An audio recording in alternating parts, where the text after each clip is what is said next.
Social expectation drowns us all inside. What you have should be what I want, 'cause what I have just ain't alright. The clothes I wear, the way I comb my hair, how I live, oh, I don't care. Today's dars is so important for those who are involved in dars and tadris, ta'aleem and ta'allum. Reforming deeds, one's Islaahul Amal, while engaged in studies or teaching. So this is the topic today, reforming the deeds, Islah of one's Amal, while engaged in studies or teaching. Maulana Thanwi Rahmatullah Alayhi's quote, and he's been quoted by his student Maulana Isa alayhi rahmah. It's written in the book Anfas Isa. Much dhikr and correction of deeds, Islaahul Amal, are part of the path. Much dhikr and correction of deeds are part of the path. There are two things on this path: much dhikr and correcting deeds. There are two things on this path: much dhikr and correcting deeds. As for much dhikr, this is not proper during studies when a person is a talib. Besides, the objective of much dhikr is achieved by students during studies, provided they observe taqwa. As for reforming deeds, it is fard in every situation. For talibul ilm, much dhikr is not proper during his studies. The objective of much dhikr is achieved by the talaba, by the students during studies, provided they observe taqwa. But as for reforming deeds, Islah, it is fard in every situation, and students are no exception. Talaba are no exception. So it must be begun. Study the Qasdus Sabil twice and say what you deduce about the path, and ask about the method of reformation. Turn into a sheikh.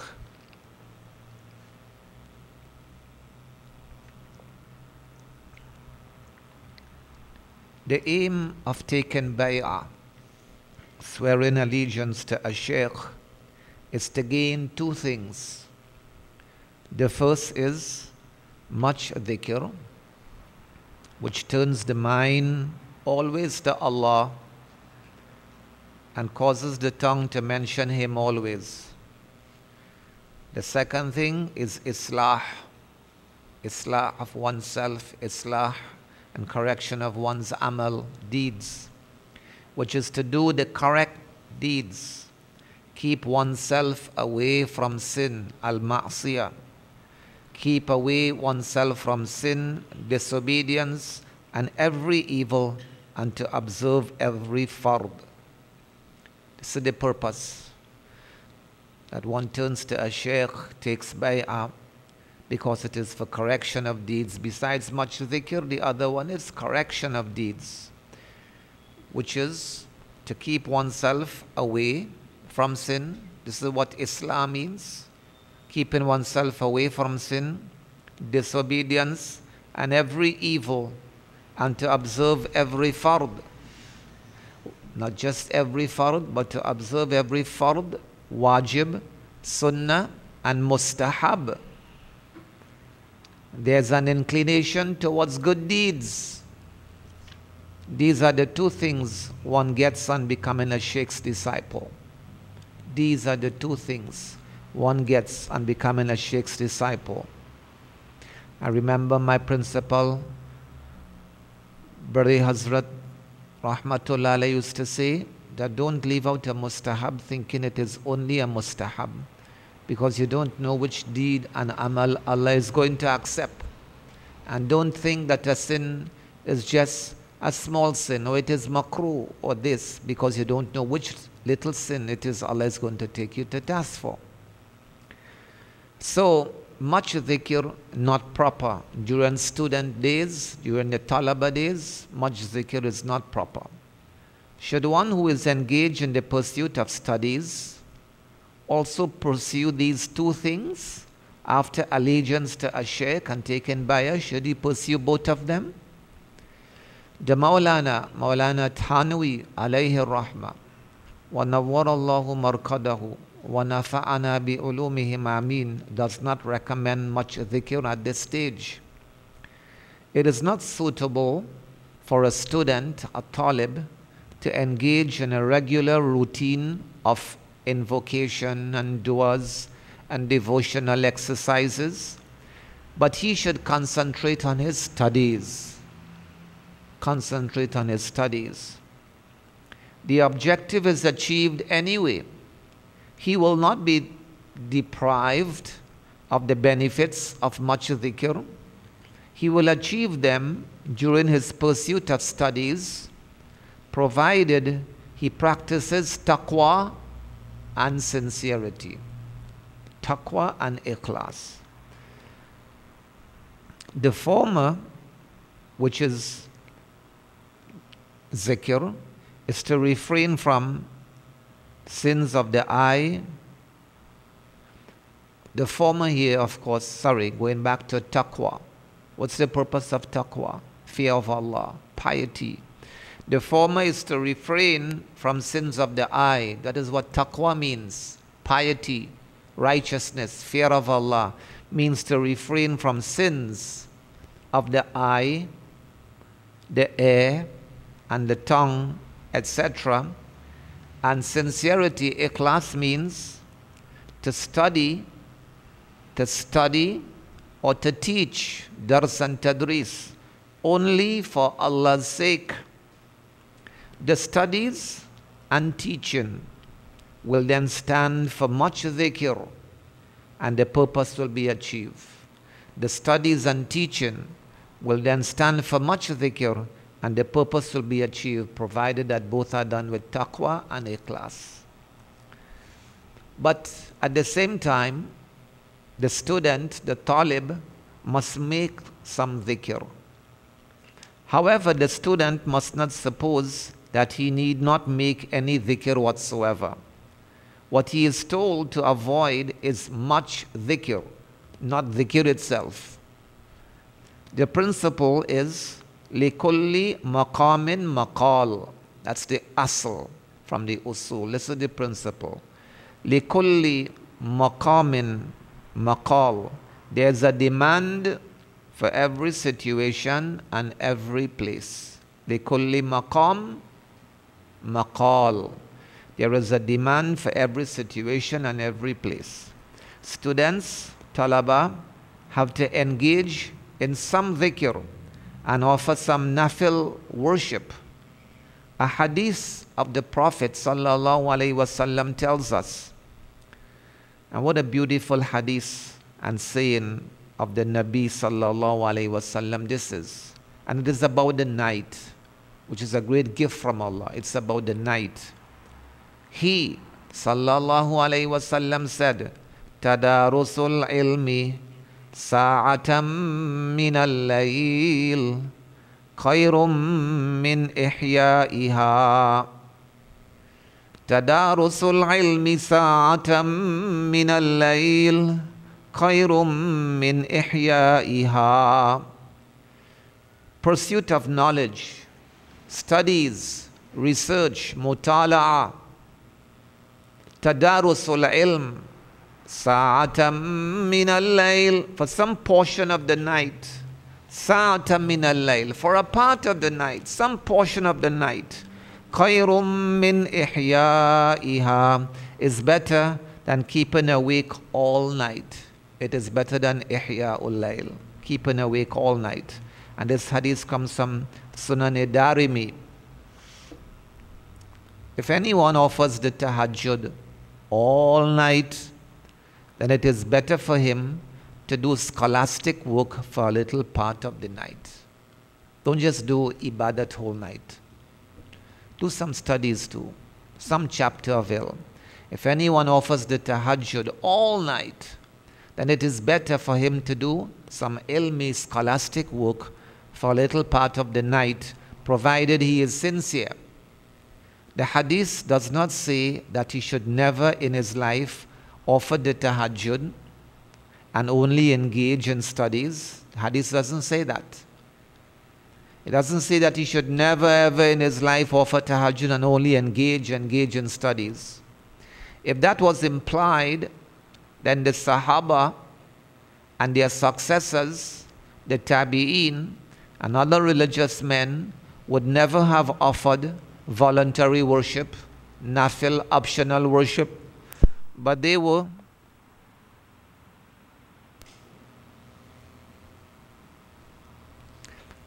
careful to observe voluntary worship too. So this is so important, especially for those involved in teaching and dars and tadris, that the night tadarusul ilmi sa'atan min al-layl khayrun min ihya'iha, that pursuit of knowledge for a portion of the night is better than waking the whole night and keeping awake whole night. If one keeps awake at night and one does ibadat, he should include some ilm also too. And it should not just be only ilm and no ibadat too. Those who dedicate themselves to pursuit of knowledge. In fact, there were two groups. Those who made knowledge and ilm their aim of life, and those who dedicated themselves to optional worship. Two groups, one on ibadat and one on ilm. However, the former's life, that is those who dedicated their life towards the acquisition of ilm, the former's life, referring to them, was not entirely bereft of optional worship. It wasn't bereft of that and void of it. They offered superrogative salah, nafil salah, tahajjud, according to their position, and their main task did not occupy them all the time. And this is so important for us to understand, especially when we are connected to dars and tadris and learning and teaching. The excellence of the learned over the devout, or the excellence of the alim over the abid. However, the ulama of today remember much of the Prophet's saying, sallallahu alaihi wasallam. What saying of his? Fadlul alim ala al-abid ka fadli ala adnakum. Fadlul alim ala al-abid ka fadli ala adnakum. The learned man has as much excellence over the abid and the devout as I have over the lowest of you. Hadith of Tirmidhi under Kitabul Ilm. So the ulama of today remember much of this hadith. Fadlul alim ala al-abid ka fadli ala adnakum. Another hadith tells us, the Nabi sallallahu alayhi wasallam said, Faqihun wahid, one faqih, one learned man, one jurist, ashaddu ala shaitan, is harder on the shaitan, min alfi abid, than 1,000 worshippers. Faqihun wahid, one faqih, one person with understanding, knowledge. Ashaddu ala shaitan, is heavier and harder on the shaitan, min alfi abid, than 1,000 worshippers. Again from Tirmidhi under Kitabul Ilm. They remember these type of hadiths.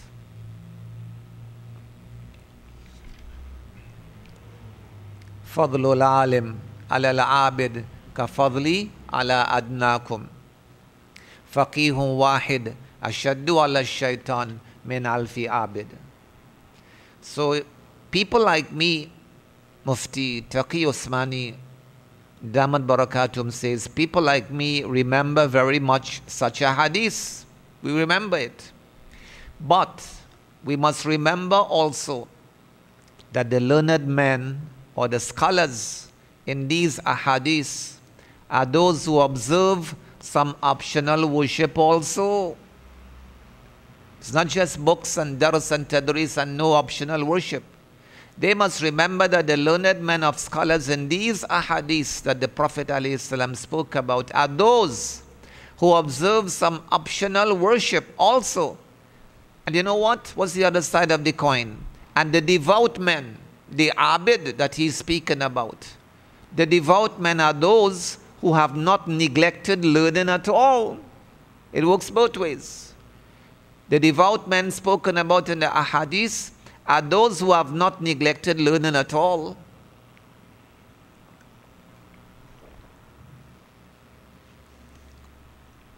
The alim and the abid, the scholar and the devout.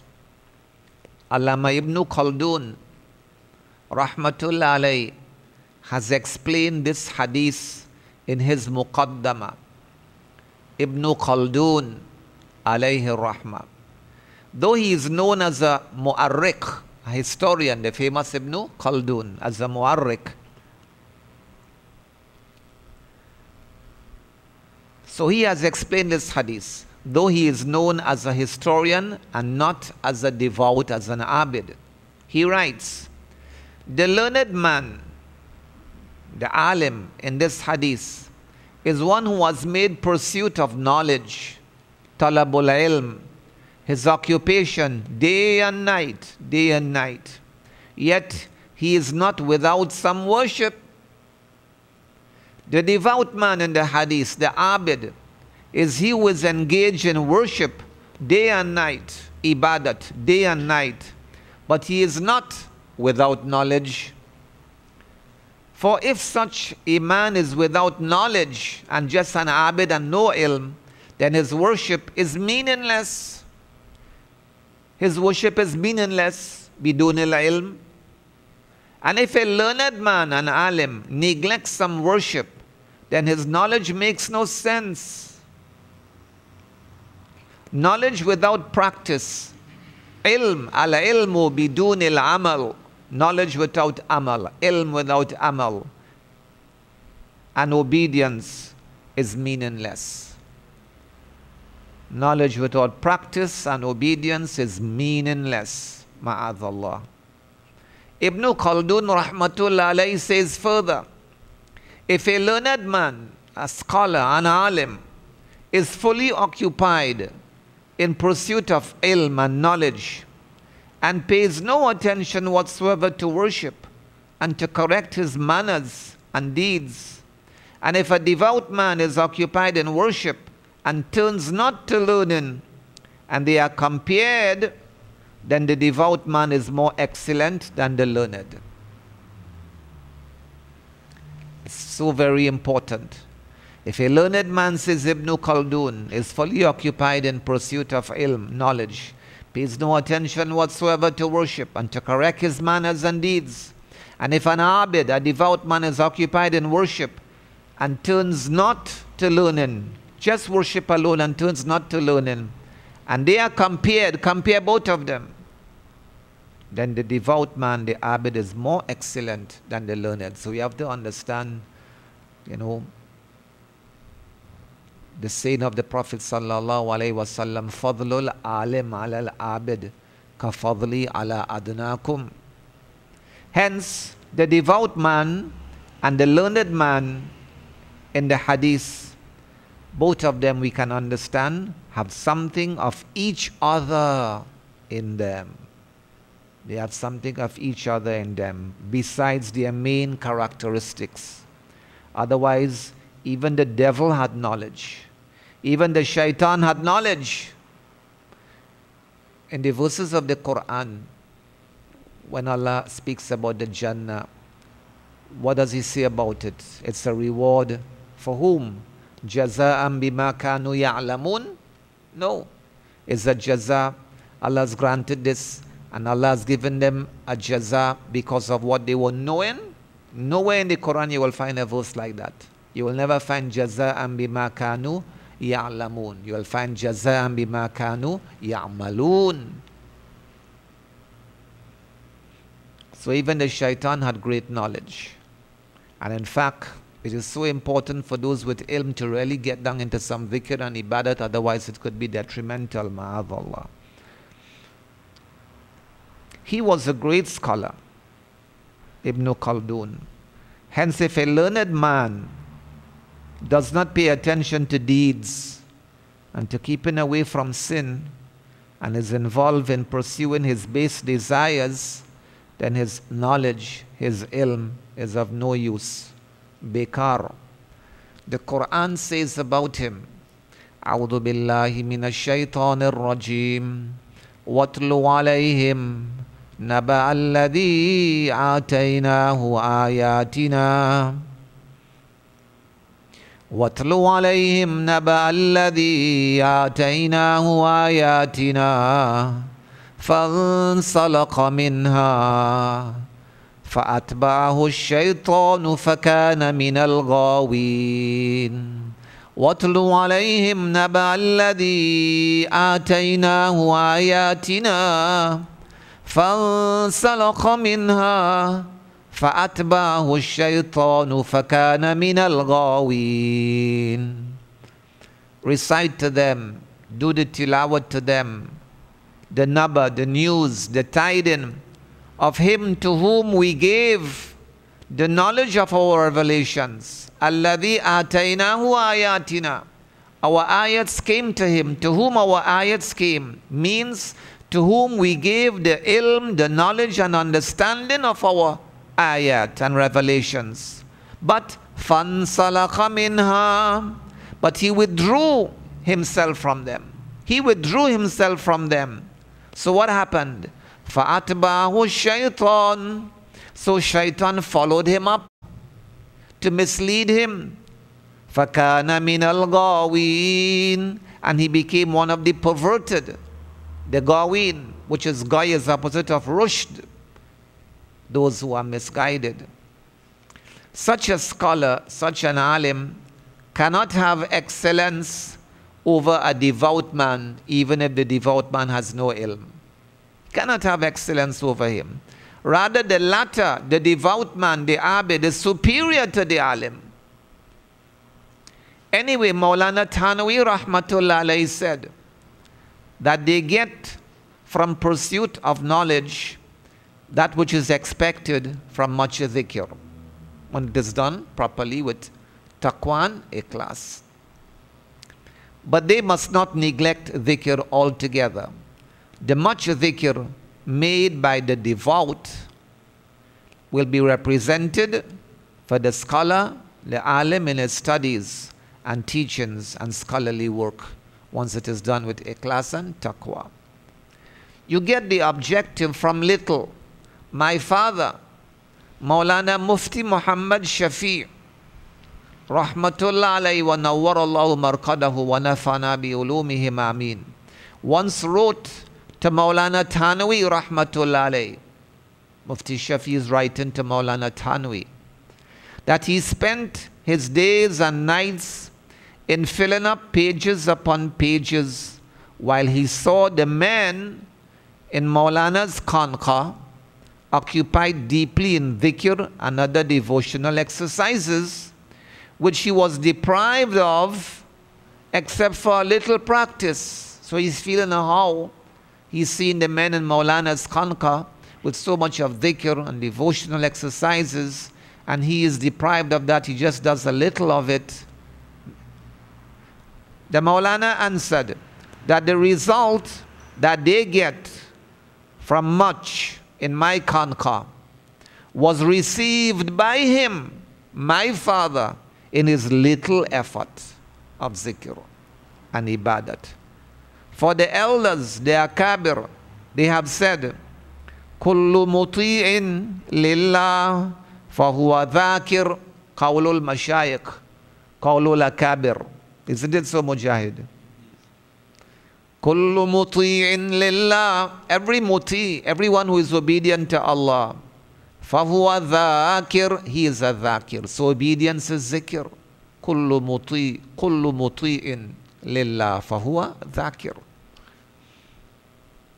If there is sincerity and taqwa then all such work is dhikr. Isn't it, Mujahid? Is still fresh after a whole day? MashaAllah. So, you know, sometimes you're doing a class and teaching a class, and could you convey that blessings of the class to the soul of some deceased person? Reward consigned against Qutbi. Qutbi is a book they teach in the madrasa, part of the syllabus Qutbi. Someone requested the Sheikh al-Hind, the great Sheikh of India, Maulana Mahmud al-Hassan, is known as Sheikh al-Hind. Rahmatullah alayhi, someone requested him to consign reward, to do Islaahul Thawab, consign reward to one of his dead relatives, requested Maulana to do that. And Maulana Sheikh al-Hind was teaching from Qutbi at that time. So he said, we will read this lesson from Qutbi and consign the reward, do Islaahul Thawab, ask Allah to take the blessings to your relative. The man said in surprise, how is it to consign a reward on that, on Qutbi? A reward is consigned against recital of Quran or Bukhari. He said, there is no difference between Qutbi and Bukhari. The same objective is derived from Qutbi as from Bukhari. And this is the qawl of Sheikh al-Hind. So the same reward will be forthcoming from it, inshallah, if the intention is sincere. Correction of deeds. So we spoke about the dhikr and the alim and the abid. The Maulana Rahmatullah alayhi also said, as for reformation, so when a person takes bayat with a sheikh, it is for two things: for the dhikr, to be introduced to much dhikr, and it is for islah, reformation of deeds. As for islah and reformation of deeds, that is fard, compulsory in any condition, whether it's a talib, whether it's a alim, whether it's a abid, it is fard to do your islah. No exemption is afforded even to students. So they must make a beginning now. And this is the problem that is plenty talaba are faced with. They pay no focus and attention towards their islah. So they must make a beginning now. Everyone has to rectify his deeds. When a student goes to a sheikh, he does not enroll him as a disciple, but tells him that he would reconsider his case when he finishes his studies. But some students are enrolled as disciples and murids of a mentor. The fact is that they are not enrolled with the duties of regular practices of invocation, etc., lest their studies be hampered. However, they have to reform their deeds and manners. There is no difference between a student, a talib, and a non-student disciple in this regard. Study Qasdus Sabil. The Maulana said further, the Qasdus Sabil should be studied two times, and say what you deduce about the path and ask about Islam. The Qasdus Sabil is the work of the Maulana in which he has delved on the purpose of allegiance to a Sheikh, Bayaat, and he has delved on the topic of Tasawwuf, Qasdus Sabil.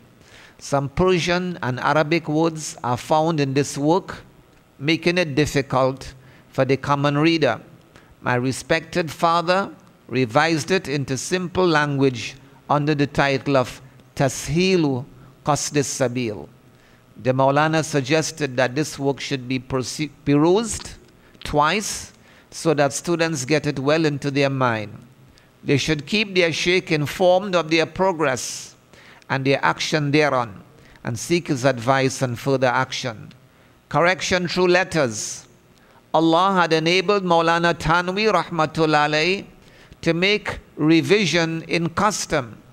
He had initiated correspondence in an amazing manner into this field. Before that, much attention was not paid to exchange of letters. Disciples had to sit with the sheikh for many days together before they managed to get the desired reformation. The Maulana Rahmatullah alayhi realized that people did not have that much time with them anymore. And if the procedure was not revolutionized, they would fail to pay attention to Islah and Reformation. So he introduced the system of correspondence, and this was as good as suhbah, companionship. In fact, even those who have the Sheikh's company resort to correspondence when they cannot discuss something orally and they get the Sheikh's guidance in writing.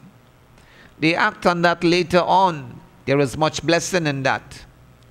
Tarbiyatul Salik, the tarbiyat and training of the Salik, an example of correspondence. Maulana Ashraf Ali Thanwi's book, Tarbiyatul Salik, is an extraordinary work on tasawwuf. Tarbiyatul Salik. If we can, Aligor, if you could put your hands on that.